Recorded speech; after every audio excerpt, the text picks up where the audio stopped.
Hello everyone, कैसे हैं आप सभी। उम्मीद करता हूँ आप सभी अच्छे होंगे। और आज हम पढ़ने वाले हैं एक बहुत ही बेहतरीन कंसेप्ट, जिसमें आज हम स्टडी करेंगे कॉजेटिव वर्ब्स को। कॉजेटिव वर्ब्स क्या होती हैं। आई थिंक आप सभी ने कभी ना कभी इन वर्ब्स के बारे में ज़रूर सुना होगा, लेकिन कॉजेटिव वर्ब्स कैसे काम करती हैं, आज की इस वीडियो में मैं शुरू से लेके अंत तक दोनों कॉजेटिव वर्ब्स के बारे में समझाने वाला हूँ। वीडियो के एंड तक ज़रूर बने रहें दोस्तों, वीडियो को बीच में स्किप ना करें और साथ में इस चैनल को ज़रूर सब्सक्राइब करें। और अगर वीडियो अच्छा लगे तो आप इसे शेयर और लाइक भी करें और अपने दोस्तों के साथ में ज़रूर शेयर करें, ताकि आपके दोस्तों को भी इसका ज़रूर बेनिफिट हो।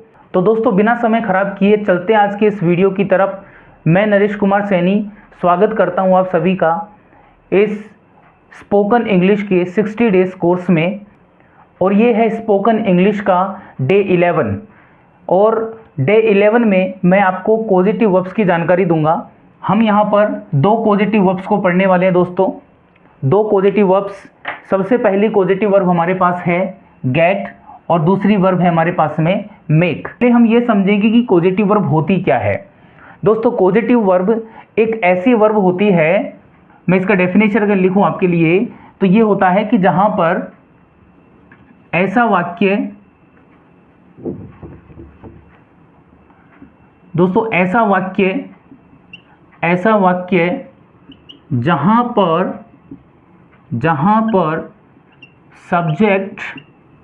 पर सब्जेक्ट किसी और को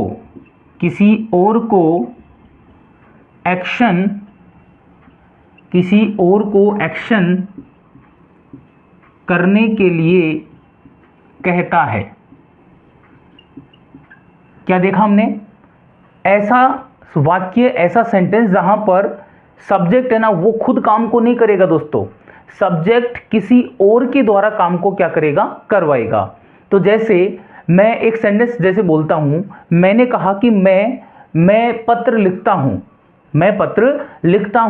तो इसमें मैं क्या कर रहा हूं, खुद एक्शन को कर रहा हूं दोस्तों, मैं पत्र लिखता हूं। लेकिन मैंने दूसरा वाक्य बोला कि मैं पत्र लिखवाता हूं, तो इसमें क्या होगा, मैं एक्शन खुद ना करके किसी और से क्या कर रहा हूं, एक्शन को करवा रहा हूं। तो मैं पत्र लिखवाता हूं और मैं पत्र लिखता हूं। हमने दोनों सेंटेंस के माध्यम से देखा कि कौन से सेंटेंस में पॉजिटिव वर्ब का यूज होगा और कौन से सेंटेंस में पॉजिटिव वर्ब का यूज नहीं होगा। वैसे तो नॉर्मल जो सेंटेंसेस हैं मैंने डे 10 तक आपको सिखा दिए हैं। आज की ये क्लास बहुत स्पेशल है, वीडियो के अंत तक जरूर बने रहें।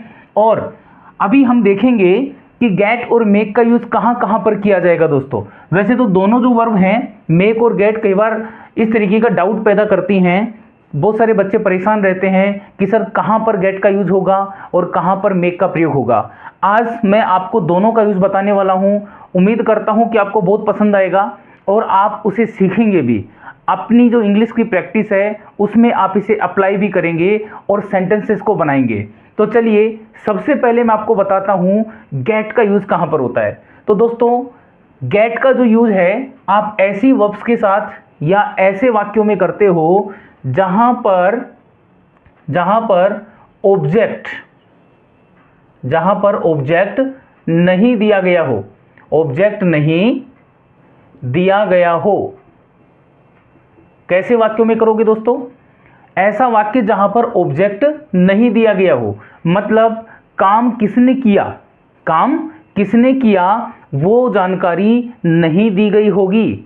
लेकिन मेक का यूज आप ऐसे वाक्यों में करोगे मेरे प्यारे साथियों जहां पर ऑब्जेक्ट क्या होगा दोस्तों, ऑब्जेक्ट दिया गया होगा। तो क्या देखा हमने, गेट का प्रयोग आप ऐसी जगह पे करिए, ऐसे वाक्य में करिए जहां पर ऑब्जेक्ट नहीं दिया गया होगा। और मेक का प्रयोग आप ऐसी जगह करिए या ऐसे वाक्य में करिए जहां पर ऑब्जेक्ट का यूज या ऑब्जेक्ट दिया गया होगा। तो देखिए, एग्जाम्पल के द्वारा बताता हूं, क्योंकि बिना एग्जाम्पल के समझ में आने वाला है नहीं, तो एग्जाम्पल के साथ हम इसको समझते हैं। तो पहला जो एग्जाम्पल है मैंने एक एग्जाम्पल लिखा दोस्तों। मैंने कहा कि मैं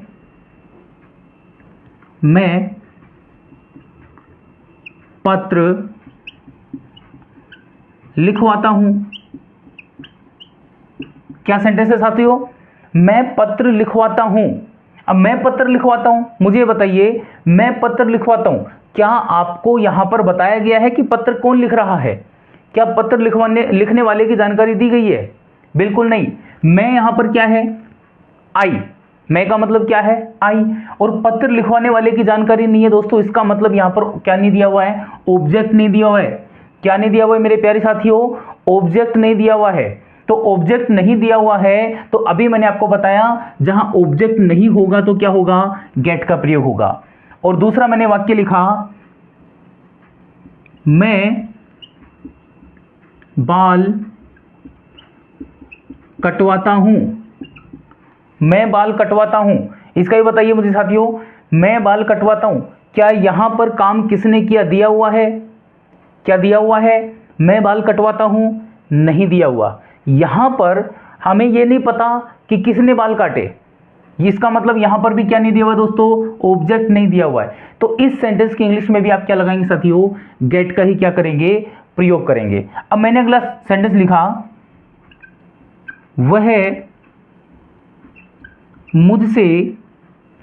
वह मुझसे कमरा साफ करवाता है। क्या सेंटेंस है साथियों? वह मुझसे कमरा साफ करवाता है। क्या सेंटेंस है? वह मुझसे कमरा साफ करवाता है। तो यहां मुझे बताइए देख के, यहां सेंटेंस में आपको काम करने वाले और करवाने वाले दोनों की जानकारी दी हुई है। दोनों को आप देखिए, वह मुझसे कमरा साफ करवाता है, तो देखो साफ करवाने वाला वह और करने वाला मैं, मुझसे करवाता है। तो इसका मतलब ऑब्जेक्ट दिया हुआ है मेरे साथियों। क्या दिया हुआ है? ऑब्जेक्ट दिया हुआ है। और ऑब्जेक्ट दिया हुआ है तो आप किसका प्रयोग करोगे? मेक का प्रयोग करोगे। अब इन तीनों सेंटेंसेस की हम इंग्लिश बनाकर देखते हैं ताकि आपको और बेटर तरीके से समझ में आ जाए। तो मैंने पहला सेंटेंस है, मैं पत्र लिखवाता हूं। मैं पत्र लिखवाता हूं। अब यहां सेंटेंस के लास्ट में देखो, इंग्लिश में, हिंदी में क्या है? हिंदी में क्या है साथियों? ता हूं। इससे हमें यह पता चल रहा है कि सेंटेंस हमारा प्रेजेंट इंडेफिनिट टेंस में है। कौन से टेंस में है? प्रेजेंट इंडेफिनिट टेंस में। और प्रेजेंट इंडेफिनिट टेंस में आपको पता होगा जो सिंपल या अफर्मेटिव सेंटेंसेस हैं वहां पर आप first form of the verb में क्या करते हैं साथियों? एस और एस का प्रयोग करते हैं विद अ सिंगुलर सब्जेक्ट। और in the case of plural subject you don't use any s or es in the given sentence। तो चलिए हम क्या करते हैं, इसकी इंग्लिश बनाते हैं आई। जल्दी से फटाफट से आप इसकी इंग्लिश बनाने की कोशिश कीजिए दोस्तों। आई, उसके बाद में क्या होगा? आई गेट, क्योंकि हमें किसका यूज करना है? गेट का। ऑब्जेक्ट नहीं दिया हुआ है, गेट आ गया। उसके बाद में I get letter. I get letter. और ध्यान रखना इसके बाद क्या करना है? वर्ब का third form. I get letter return। I get letter return। क्या इंग्लिश बनाओगे दोस्तों इसकी? I get letter return। क्या इंग्लिश बनाई हमने? I get letter return। दूसरा सेंटेंस, मैं बाल कटवाता हूं। मैं बाल कटवाता हूं तो इंग्लिश क्या होगी दोस्तों? I get hair cut। क्या इंग्लिश बनेगी इसकी? I get hair cut। मैं बाल कटवाता हूं। तीसरा सेंटेंस है, वह मुझसे कमरा साफ करवाता है। वह मुझसे कमरा साफ करवाता है। तो देखो ही, काम करवाने वाला कौन है दोस्तों? काम करवाने वाला यहां पर है ही। और काम करने वाला कौन है? मुझसे। इसका मतलब मी, मैं क्या हूं? काम करने वाला हूं। मैं क्या इंग्लिश बनाऊंगा? वह मुझसे कमरा साफ करवाता है। He makes. अब यहां पर आप सोचेंगे कि सर एस क्यों लगाया आपने? यहां क्योंकि सिंगुलर सब्जेक्ट दिया हुआ है, इसलिए आप क्या करते हैं यहां पे एस का प्रयोग करेंगे। He makes me. अब क्या है आगे? He makes me room clean. He makes me room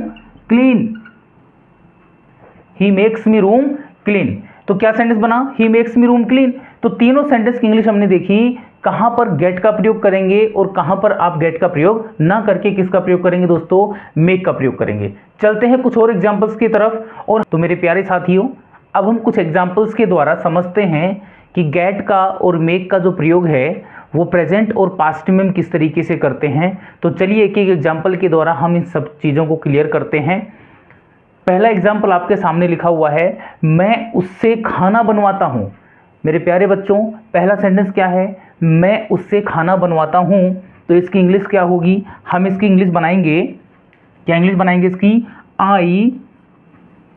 I make, देखो खाना बनाने वाला कौन है यहाँ पर? मैं उससे खाना बनवाता हूँ। सेंटेंस क्या है? मैं उससे खाना बनवाता हूँ।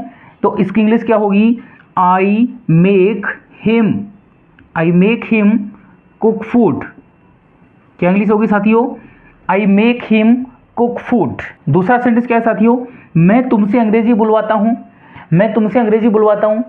तो इसकी इंग्लिश क्या बनेगी? आई मेक यू स्पीक इंग्लिश। क्या इंग्लिश बनाई दोस्तों आपने? आई मेक यू स्पीक इंग्लिश। तो प्यारे साथियों, दूसरे सेंटेंस की इंग्लिश क्या होगी? आई मेक यू स्पीक इंग्लिश। मैं तुमसे इंग्लिश बुलवाता हूं। चलिए देखते हैं तीसरा सेंटेंस। मैं तुमसे कपड़े धुलवाता हूं। मैं तुमसे कपड़े धुलवाता हूं। आई मेक यू वॉश क्लॉथ्स। क्या इंग्लिश होगी साथियों? आई मेक यू वॉश क्लोथ्स। मैं तुमसे कपड़े धुलवाता हूं, तो अंग्रेजी क्या होगी? आई मेक यू वॉश क्लोथ्स। अगला सेंटेंस है मैं तुमसे झाड़ू लगवाता हूं। मैं तुमसे झाड़ू लगवाता हूं। आई, आगे क्या होगा? I make you sweep. झाड़ू लगाना क्या होता है दोस्तों? Sweep. I make you sweep the floor. I make you sweep the floor. I make you sweep the floor. क्या इंग्लिश हुई दोस्तों? I make you sweep the floor. देखो इन 4 सेंटेंसेस के माध्यम से हमने देखा कि आप प्रेजेंट टेंस में किस प्रकार से सेंटेंसेस की इंग्लिश बनाएंगे। हमने क्या किया है? सभी सेंटेंसेस में आई का प्रयोग किया है। अब आपको क्या करना है? यहां सब्जेक्ट को रिप्लेस करते जाइए।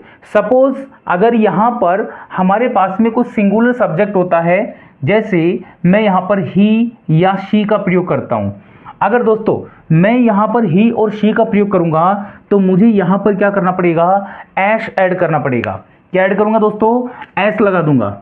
क्या लगा दूंगा इसमें? एस लगा दूंगा। तो सेंटेंस क्या बन जाएगा? She makes him cook food. वह उससे खाना बनवाती है। और अगर मैं ये कहूं कि वह मुझसे खाना बनवाती है तो क्या होगा? She makes me cook food. दोस्तों क्या होगा? She makes me cook food. ऐसे ही सभी सेंटेंसेस में आपको सिंगुलर सब्जेक्ट क्या कर देने दोस्तों? रिप्लेस कर देने हैं। मैं जैसे यहां पर क्या कर दूं? ही और शी का प्रयोग कर दूं।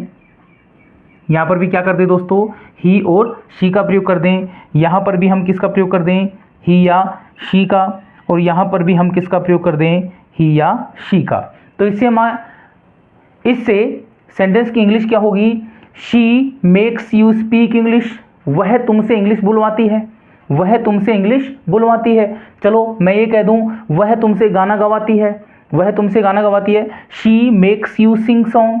She makes you sing song. वह तुमसे गाना गवाती है। वह तुमसे कपड़े धुलवाती है। वह तुमसे कपड़े धुलवाती है। She makes you wash clothes. क्या होगा? She makes you wash clothes. वह तुमसे कपड़े धुलवाती है। मैंने कहा वह तुमसे झाड़ू लगवाती है। वह क्या क्या करवाती है तुमसे? तो देखो, वह तुमसे कपड़े धुलवाती है, वह तुमसे झाड़ू लगवाती है, वह तुमसे पोछा लगवाती है, वह तुमसे पत्र लिखवाती है, वह तुमसे कपड़े धुलवाती है, वह तुमसे घर साफ करवाती है। इन तमाम सेंटेंसेस की इंग्लिश आप इस तरीके से बनाइए। She makes you sweep the floor. वह तुमसे घर साफ करवाती है। She makes you wash clothes. वह तुमसे कपड़े धुलवाती है। She makes home clean. She makes you home clean. वह तुमसे घर साफ करवाती है। तो ये हमने प्रेजेंट में सेंटेंसेस कैसे बनेंगे वो देख लिया। और अब हम बात करते हैं कि आप सेंटेंसेस को पास्ट में कैसे बनाएंगे। अगर यही एक्शंस किस में हो रहे हो दोस्तों? पास्ट में हो रहे हो। तो पास्ट में कैसे इंग्लिश बनाएंगे इनकी? तो चलिए समझते हैं एक एग्जांपल के द्वारा। पहला सेंटेंस प्रेजेंट में क्या था दोस्तों? मैं उससे खाना बनवाता हूं। प्रेजेंट में सेंटेंस हमारा क्या था? मैं उससे खाना बनवाता हूं। तो I make him cook food. लेकिन अब मुझे बात करनी है किस में? पास्ट में। और पास्ट में क्या कहूंगा? मैंने उससे खाना बनवाया था। मैंने उससे खाना बनवाया था दोस्तों। तो बात किस में आ गई है? पास्ट में आ गई है। आई थिंक सभी तक ये बात पहुंच पा रही होगी और शायद सभी को वीडियो अच्छी भी लग रही होगी। सभी को ये जो कॉन्सेप्ट मैं समझा रहा हूँ अच्छा लग रहा होगा। अगर दोस्तों वीडियो अच्छा लग रहा है तो ज़रूर लाइक करें, शेयर करें और चैनल को ज़रूर सब्सक्राइब करें दोस्तों। तो चलिए देखते हैं हम इस सेंटेंस की इंग्लिश क्या होगी। मैंने उससे खाना बनवाया था दोस्तों, तो अंग्रेजी क्या होगी? आई। और अब क्या करना है? क्या यहां पर मेक ही रहेगा दोस्तों? क्या यहां पर मेक ही रहेगा? जी नहीं, यहां पर मेक नहीं लगेगा प्यारे बच्चों। यहां क्या लगेगा? Past form of the verb, क्योंकि अब एक्शन किस में आ गया है? पास्ट में आ गया बच्चों। क्योंकि इधर एक्शन था प्रेजेंट में, तो हम प्रेजेंट फॉर्म यूज कर रहे थे, और अब क्या करना है? पास्ट फॉर्म यूज करना है। तो पास्ट फॉर्म जो है हमारा क्या होगा? पास्ट फॉर्म होगा बच्चों मेड। आप मेड क्या करें? मेक को मेड में चेंज करें। अब आगे क्या करेंगे? I made him cook food. क्या इंग्लिश बनी दोस्तों? I made him cook food, मैंने उससे खाना बनवाया था। चलिए अगला सेंटेंस है, मैंने उससे शादी में डांस करवाया था। मैंने उससे शादी में डांस करवाया था। क्या इंग्लिश बनाएंगे? आई। और जैसे यहां पर आपने मेड किया, उसी तरीके से यहां पर भी किसका दोस्त यूज करेंगे दोस्तों? मेड का। तो लगाइए वर्ब मेरे साथ में, made. I made him.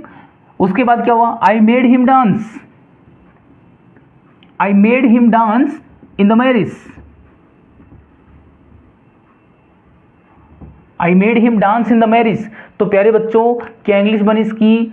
I made him dance in the marriage, मैंने उससे शादी में डांस करवाया था। तो चलिए फटाफट अगला सेंटेंस देख लेते हैं। मम्मी ने मुझसे कपड़े धुलवाए थे। बड़ा बेकार काम करवा लिया मम्मी ने। अमूमन मम्मी कपड़े धुलवाती थी और धुलवाती रहेगी। तो यहां सेंटेंस क्या है? मम्मी ने मुझसे कपड़े धुलवाए थे, पास्ट का सेंटेंस है। तो अंग्रेजी कैसे बनेगी? मदर। अब मदर, उसके बाद क्या करेंगे? मम्मी ने मुझसे कपड़े धुलवाए थे। Mother made me wash clothes. क्या इंग्लिश बताइए बच्चों? Mother made me wash cloth. अब देखो मम्मी आपकी है तो आप माई भी यूज कर सकते हैं, डजेंट मैटर, यहां सेंटेंस पे कोई फर्क नहीं पड़ेगा। आप मदर भी लिख सकते हैं और आप माई मदर भी कह सकते हैं। My mother made me wash clothes. क्या इंग्लिश बन जाएगी? My mother made me wash clothes. अगला सेंटेंस देख लेते हैं। उसने मुझसे झाड़ू लगवाई थी। इंग्लिश क्या बनेगी? उसने की अंग्रेजी क्या होगी? देखो उसने की अंग्रेजी ही और शी होगी प्यारे बच्चों। उसने की अंग्रेजी क्या होगी? ही और शी। देखो जहां भी जिस भी वाक्य में आपको डाउट हो ना कि उसने की इंग्लिश क्या करें सर, उसने के लिए कभी भी परेशान नहीं होना है बच्चों। ही और शी का यूज करना है किसके लिए? उसने के लिए। तो चलिए फटाफट से इसकी इंग्लिश बताइए आप। ही और शी मेड मी स्वीप। ही और she made me SVEEP the floor. He or she made me sweep the floor। तो आपने दोनों सेंटेंसेस में प्रेजेंट और पास्ट का यूज करना सीख लिया। आप एक एक्शन को प्रेजेंट से पास्ट में लेके जा सकते हैं। उसके बाद हम बात करते हैं फ्यूचर की। इन एक्शंस को आप मेरे प्यारे बच्चों फ्यूचर में भी बना सकते हैं, क्योंकि हर बात तीनों टेंस में चलती है। आप उसी बात को प्रेजेंट में कहते हैं, उसी बात को पास्ट में कहते हैं और इसी बात को आप फ्यूचर में कहते हैं। हमने प्रेजेंट और पास्ट में बात को देख ली है, हम अब बात करेंगे इसके फ्यूचर की। अगर आपको ये बात फ्यूचर में कहने की जरूरत पड़े तो कैसे कहेंगे? तो चलिए फ्यूचर में बात करते हैं इन सेंटेंसेस की, कैसे आप इनकी इंग्लिश बनाएंगे दोस्तों। सबसे पहला सेंटेंस है हमारे पास में, मैं तुमसे खाना बनवाऊंगा। तो चलिए मैं फ्यूचर का मीनिंग दे रहा हूं दोस्तों यहाँ पे, मैं तुमसे खाना बनवाऊंगा। देखो इसी बात को प्रेजेंट में कहना होता तो कैसे कहता? मैं तुमसे खाना बनवाता हूं। मुझे पास्ट में कहना होता तो मैंने तुमसे खाना बनवाया था, और मैं फ्यूचर में कह रहा हूं तो मैं तुमसे खाना बनवाऊंगा। अब मैं इंग्लिश क्या बनाऊंगा इसकी? I will. अब फ्यूचर में जब मुझे बात करनी है दोस्तों, तो फ्यूचर में मैं क्या लगाऊंगा? यहाँ पे विल का प्रयोग करूंगा। और उसके बाद आई विल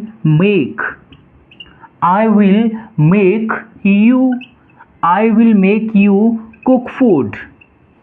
क्या इंग्लिश बनी दोस्तों? I will make you cook food, मैं तुमसे खाना बनवाऊंगा। दूसरे सेंटेंस की इंग्लिश देखते हैं। वह मुझसे दौड़ लगवाएगा। एक बार इसके प्रेजेंट और पास्ट को भी देख लेते हैं। अगर ये बात मुझे प्रेजेंट में कहनी होती तो कैसे कहता, वह मुझसे दौड़ लगवाता है, वह मुझसे दौड़ लगवाता है।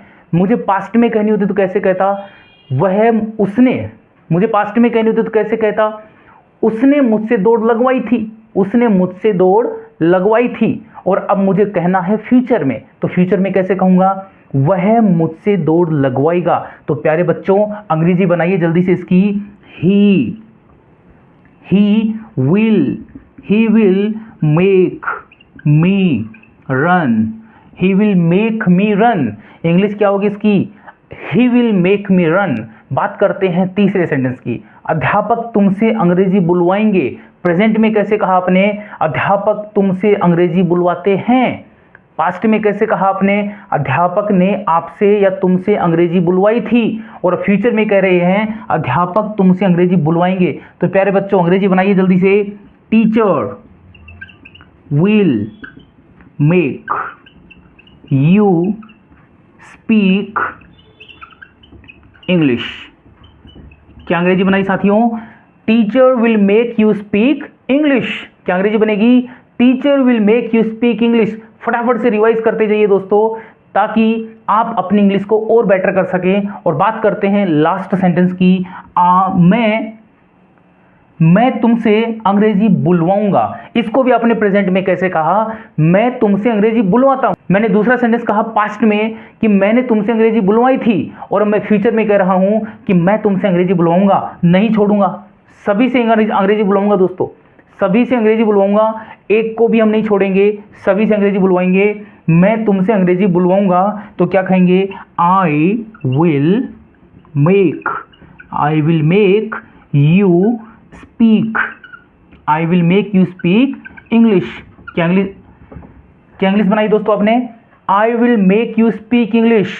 मैंने कहा मैं सबसे अंग्रेजी बुलवाऊंगा, मैं सबसे अंग्रेजी बुलवाऊंगा। क्या इसकी इंग्लिश होगी दोस्तों, मुझे कमेंट करके जरूर बताइए कि मैं सबसे अंग्रेजी बुलवाऊंगा। अगर आपको इसकी इंग्लिश पता है तो मुझे जल्दी से इसकी इंग्लिश कमेंट करके बताइए। और सेंटेंस हमारा है, मैं सबसे अंग्रेजी बुलवाऊंगा या मैं हर किसी से अंग्रेजी बुलवाऊंगा। आज का जो हमारा कॉन्सेप्ट है, उम्मीद करता हूं सभी को समझ में आया होगा। बहुत ही बेहतरीन जो पॉजिटिव वर्ब्स हैं उनको हमने आज समझा है। अगली क्लास में मैं इसको कंटिन्यू करूंगा और मैं गेट भी आपको समझाऊंगा दोस्तों। आज मैंने प्रेजेंट, पास्ट और फ्यूचर तीनों में हमने मेक का सुपड़ा साफ किया है। मेक को हमने समझा है किस प्रकार से आप सेंटेंसेस में यूज करेंगे। अगली क्लास जो आने वाली है वो आएगी हमारी गेट को लेके। गेट को भी हम इसी तरीके से क्लियर करने वाले हैं दोस्तों। अगर आपको ये वीडियो अच्छा लगा है, आप इसे लाइक, शेयर और सब्सक्राइब करना ना भूलें। और अगर आप हमारे चैनल पर नए हैं तो चैनल को जरूर सब्सक्राइब करें दोस्तों, और साथ में बेल आइकन को भी प्रेस करें, ताकि ऐसे ही इंफॉर्मेटिव वीडियोज आप तक पहुंच सकें और ऐसे ही आप इंग्लिश सीख सकें। बाय बाय दोस्तों।